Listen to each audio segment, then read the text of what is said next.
注意看，一枚巨大的航空炸弹从机舱坠下，径直砸向亚利桑那号战舰。战舰的伙房内，厨师一边削土豆，一边埋怨演习的动静太吵。但他万万没想到，这次不是演习，而是空袭。航空炸弹以泰山压顶之势，接连砸穿楼层船板，一头撞进了弹药舱。巨大的连锁爆炸瞬间将这艘4万吨的海上堡垒拦腰住。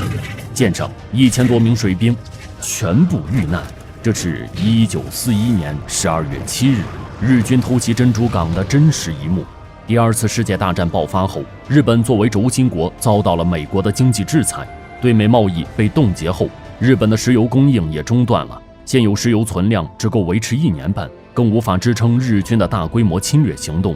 日军决定攻占石油资源丰富的东南亚，但那里是美国的势力范围。日本海军司令山本56据此